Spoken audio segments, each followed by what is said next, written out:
لله الحمد لله وكفى والصلاة والسلام على سيد المصطفى أما بعد فقد قال الله تعالى في الكلام المجيد والفرقان الحميد بعد أعوذ بالله من الشيطان الرجيم بسم الله الرحمن الرحيم ولا تكونوا كالذين نسوا الله فأنساهم أنفسهم أولئك هم الفاسقون صدق الله العظيم.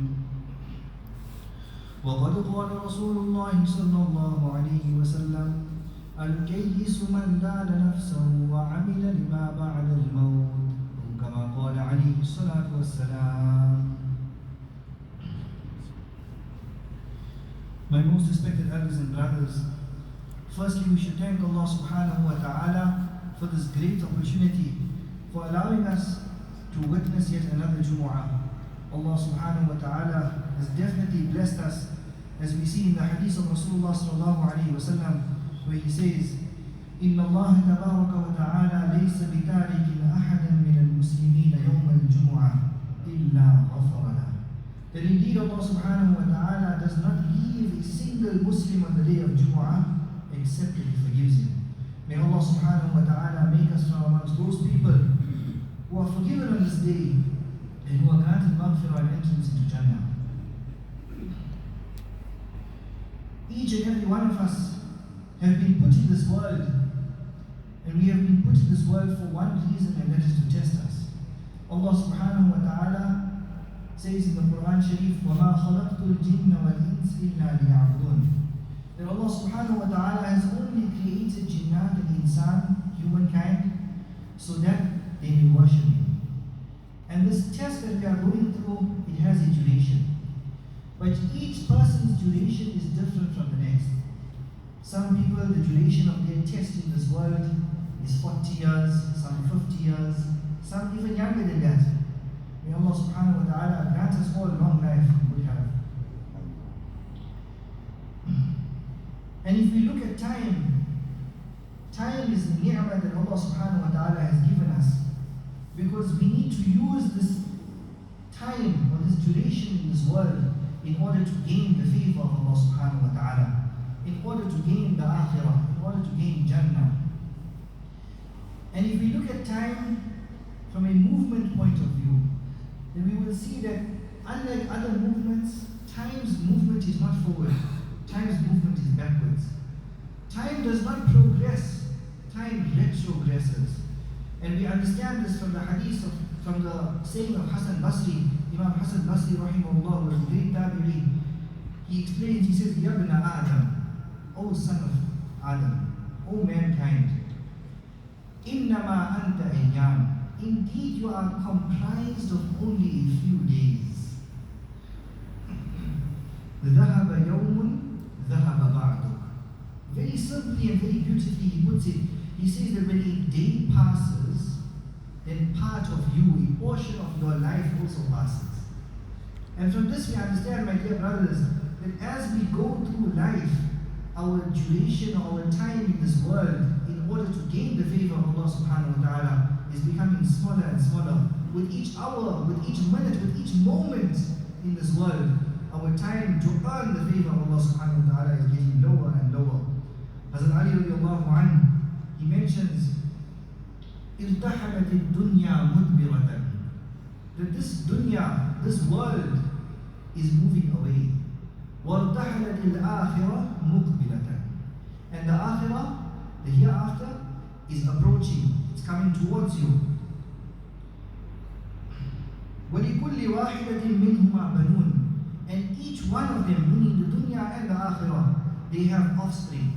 And by offspring, Hazrat Ali radiallahu anhu means followers, people who follow the dunya and people who follow the akhirah. Then Hazrat Ali radiallahu anhu, he advises us and he says, فَكُونُوا مِنْ أَبْنَاءِ الْآخِرَةِ وَلَا تَكُونُوا مِنْ أَبْنَاءِ الدُّنْيَا. Then become from amongst the offspring or the followers of the akhirah, meaning work towards the akhirah in this world. وَلَا تَكُونُوا مِنْ أَبْنَاءِ الدُّنْيَا. And do not become from the offspring of the dunya. Don't work towards the dunya so much so that you forget about working towards the akhirah. And then as Ali radiallahu anhu, he ends off very beautifully. He says, فَإِنَّ الْيَوْمَ عَمَلٌ وَلَا حِسَابٌ وَغَدًا حِسَابٌ وَلَا عَمَلٌ. He says that today, meaning in this world whilst we are alive, today is the day of action without recompense, without accountability. Meaning that if we do something good now in this world, we are not getting rewarded immediately. If we commit a sin in this world, we are not getting punished immediately. وَغَدًا, and tomorrow, meaning in the hereafter, حِسَابٌ وَلَا عَمَلٌ. It's a day of accountability. On that day, no action will save us. A pious person once mentioned that one subhanallah in this world is 70,000 times better than it is better than 70,000 subhanallahs in the hereafter. Meaning that once we pass away, once our time expires, our test duration expires, then we will be unable to earn the akhirah. We will be unable to earn forgiveness from Allah subhanahu wa ta'ala. And in this holiday period, many of us, we have taken a break from our worldly obligations. We have taken a holiday. But it shouldn't be such that we take a holiday or a break from our spiritual obligations to Allah subhanahu wa ta'ala. And this is what Shaitan wants from us. Shaitan wants us to take a break. Shaitan says, no, don't worry. You don't have to go for salah, you're on holiday. It's holiday time. You don't have to worry about this. You can commit this sin and make tawbah later. It's holiday time. Why? Because when a person is relaxed, when a person is not focused on the hereafter, then immediately Shaitan can grip him, and Shaitan can grab him and brought him into his trap. And Shaitan wants to entertain us, and he wants to distract us from our real goal, and that is to earn the akhirah, to earn the pleasure of Allah subhanahu wa ta'ala. Allah subhanahu wa ta'ala says in the Quran, وَلَا تَكُونُوا كَالَّذِينَ نَسُوا اللَّهَ فَأَنْسَاهُمْ أَنفُسَهُمْ أُولَٰئِكَ هُمُ الْفَاسِقُونَ. Allah subhanahu wa ta'ala says, do not become like those who forget Allah subhanahu wa ta'ala. فَأَنْسَاهُمْ أَنفُسَهُمْ. Then Allah subhanahu wa ta'ala will cause them to forget themselves. Ibn Kathir rahimahullah mentions, he explains this. What does it mean that Allah subhanahu wa ta'ala causes a person to forget themselves? He says that he causes a person to forget his obligations to Allah subhanahu wa ta'ala, to forget his rights as a Muslim. And when a person forgets to do that, then in reality, because we must remember, we must understand, my dear brothers, that by us coming to the masjid and performing salah, or by us missing salah, it's not diminishing Allah subhanahu wa ta'ala in the least. Rather, it is only affecting our hereafter, it's affecting our akhirah. So when a person forgets his salah, forgets his read Quran, when he forgets to pay his discharges the zakat, then in turn the person is only harming himself, is only destroying himself. And my dear brothers, a very scary thought comes to mind, that Allah subhanahu wa ta'ala ends off that ayat by saying, أُولَٰئِكَ هُمُ الْفَاسِقُونَ. That the person who forgets Allah subhanahu wa ta'ala, they are the open sinners, they are the fasiqeen, the fasiqs. And in another place in the Quran, Allah subhanahu wa ta'ala, when He's describing the munafiqeen, Allah subhanahu wa ta'ala says, نَسُوا اللَّهَ فَنَسِيَهُمْ. They forgot Allah subhanahu wa ta'ala, and Allah subhanahu wa ta'ala forgot them. And then Allah subhanahu wa ta'ala says, إِنَّ الْمُنَافِقِينَ هُمُ الْفَاسِقُونَ. Allah subhanahu wa ta'ala is calling the hypocrites fasiqs. So my dear brothers, we shouldn't forget Allah subhanahu wa ta'ala, or forget our duties to Allah subhanahu wa ta'ala to such an extent that we get put in the same category as the munafiq. As we know, the munafiq or the hypocrite, on the day of judgment, they will be placed in the lowest part of Jahannam, even worse than the kuffar, because of their belief that they think that they could bluff Allah subhanahu wa ta'ala, whereas in reality they were just bluffing themselves. And if we in turn forget our salah, and forget our zakat, and forget our Quran, and forget Allah subhanahu wa ta'ala, Allah subhanahu wa ta'ala causes us to forget ourselves, and then we also are in the same category with the munafiqeen in the lowest part of Jahannam. May Allah subhanahu wa ta'ala save us. And the pious people, they understood this value of time. They understood this. A very pious person by the name of Ali Jamjan, rahimahullah, he was once asked, he started eating sawiq every day instead of bread. Sawiq is a porridge-like mixture that's made out of wheat and barley, wheat or barley. And the people asked him, then why don't you just eat bread? Why are you forcing yourself to eat the sweet? So he explains, he says that I calculated the time difference between what it takes me to chew the bread and what it takes me to swallow the sweet, this porridge. And I noticed that in that time difference, I can read subhanallah 17 more times when I have sweet. Therefore, for the last 40 years, I have left out eating bread just so that I could get those 70 more subhanallahs in my life. Imagine that, my dear brothers, to such an extent they value time that even the slightest things. Some pious people, it was said that their tongues were so moist with the zikr of Allah subhanahu wa ta'ala that when they used to go to relieve themselves, they had to block their mouths, they had to hold their mouths, because if they did not hold their mouths, they would continuously make zikr of Allah subhanahu wa ta'ala. And sometimes we make excuses for ourselves, especially in this time, this holiday time. We make excuses and we say, no, we were forced in this situation. We went somewhere and we didn't have a choice. We had to miss our salah. There was no place to read salah. Or we make excuses for ourselves and say that we couldn't help it. We were forced in this situation. But my dear brothers, in reality, we are never forced into any situation. If we look at the story of this pious person that I'm going to mention now, we will realize that no matter what the situation, there is always a way to become victorious. There is always a way not to commit the sins and not to transgress the boundaries of Allah subhanahu wa ta'ala. There was once a pious person whose body used to exude a very beautiful smell. And his friends came up to him, and once his friend asked him, that, how do you always smell like this? What perfume are you using? I've never smelled something like this before. And it must be extremely expensive, and how often do you buy this perfume? And the person looks at him, this pious person looks at him, and he says that by the qasam of my Allah, I have never bought nor used any perfume in my life. So this person was confused. He looks at him and he says, then how do you always smell like this? You smell so amazing all the time. How is it possible? And initially this pious person didn't want to mention the story, but after some nagging and after some urging, he mentions, he says that when I was a youngster, I was an extremely handsome young lad. And I used to work for my father, and he used to be a merchant. And one day in the shop, an old lady came in and she forgot her purse, or she forgot her money at home. So my father sent me with this old lady back to her house to go and fetch the money and come back. So when I went with her, I collected the money, and on the way back there was a very, very beautiful young lady who was standing outside the house, and she saw me, and because of my beauty she was also taken aback, and she beckoned to me to come with her. So immediately I refused out of the fear of Allah subhanahu wa ta'ala. And then she followed me a distance, and then she came to me and she says, you know what, there's some assistance I need in my house, and there's no one to assist me. So he says, I looked around first to see if there's anyone else who can assist her, but there was no one there. And he says he went with her, and the moment he got into the house, she locked the door. She locked the door and she ordered her servants not to let me out. He says, at that moment, in a split second, I looked at her and I thought to myself that, what am I going to do in this situation? How am I going to elude myself from this? He says that an idea came to my mind, and I told her that before I fulfill your desires, can I please go relieve myself? So she beckons him to the bathroom, and he goes there. He says he goes to the bathroom and he relieves himself in his hands. And then he uses that najasat and that filth to rub it all over his body and his clothes. And he says when he came out of the bathroom and this woman looked at him, immediately her face was filled with disgust and horror, and she screamed for him to get out of there. He says he left that house smelling of filth, and he searched his pockets and he found 1 coin. He went to the marketplace and he bought a small piece of soap. He washed himself by the nearby river and he went back home. He says that he didn't tell his father anything. He didn't tell his father what had transpired at all. He went straight home and he went to bed.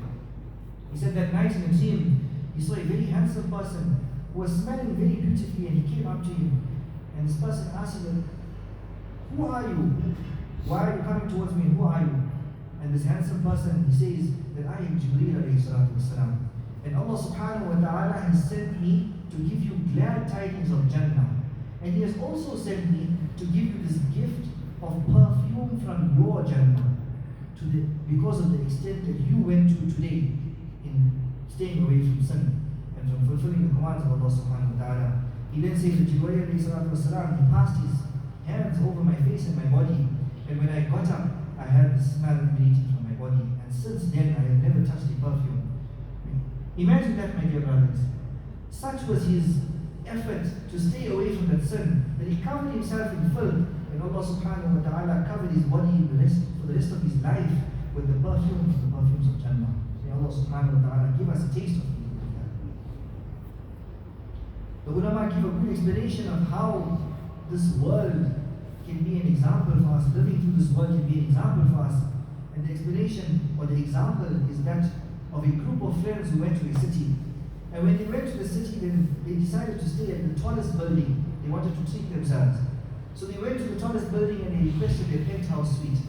And the penthouse suite was on the 60th floor. So they took this penthouse suite, and after a few days of enjoying its luxuries and enjoying the views, there was a massive power outage. And these youngsters were all stuck at the bottom. Now they thought to themselves, what should they do? They have to get back to the top.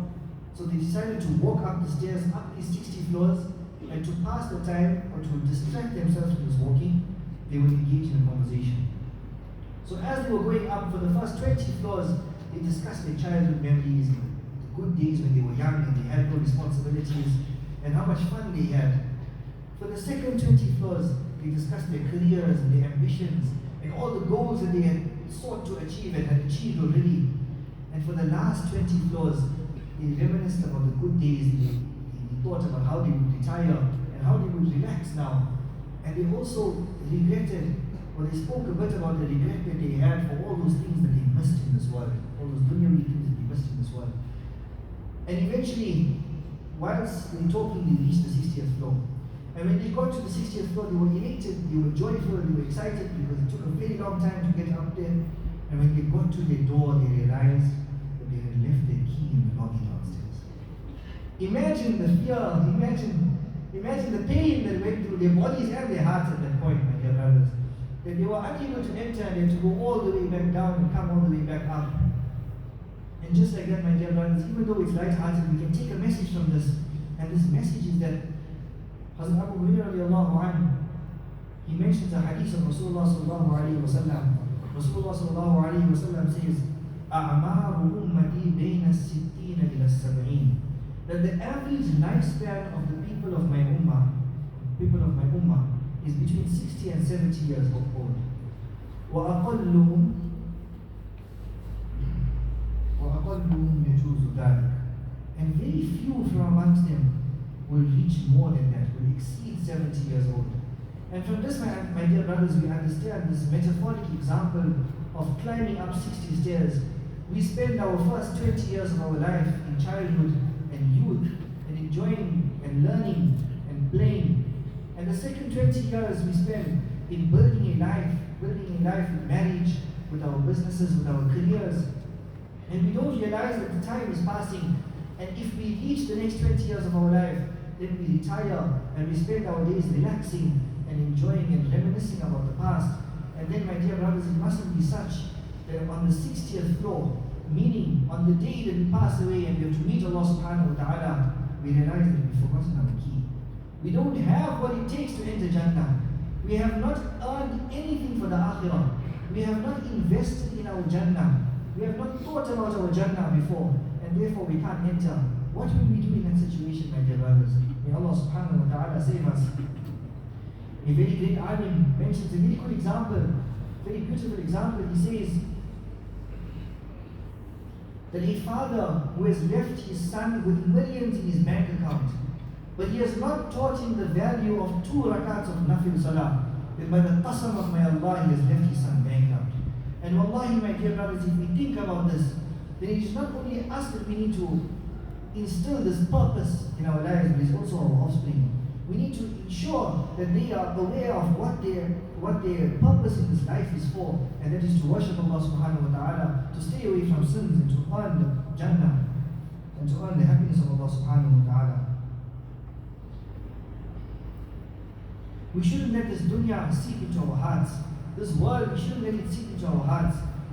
The ulama have given an example of a child that's playing in the playground, and when the parent comes to the child and says that come, it is time to go now, but the child is upset. The child doesn't want to leave this place. Why? Because the child loves this playground. He's having fun. He's enjoying himself. But my dear brothers, we are also in this world. We mustn't treat this world like a playground. We mustn't become so involved in the entertainments and the distractions of this world that when it is time for us to pass away, we don't want to leave this dunya. And we don't want to leave this dunya because we're not ready to meet Allah subhanahu wa ta'ala. May Allah subhanahu wa ta'ala save us. As Shaddad bin Aus radiallahu anhu, he mentions the hadith of Rasulullah sallallahu alayhi wa sallam. Rasulullah sallallahu alayhi wa sallam says, Al-kayyisu man dana nafsahu wa amila lima ba'da al-maut. Who is saying this? Not the best psychologist, not the Nobel Prize winner.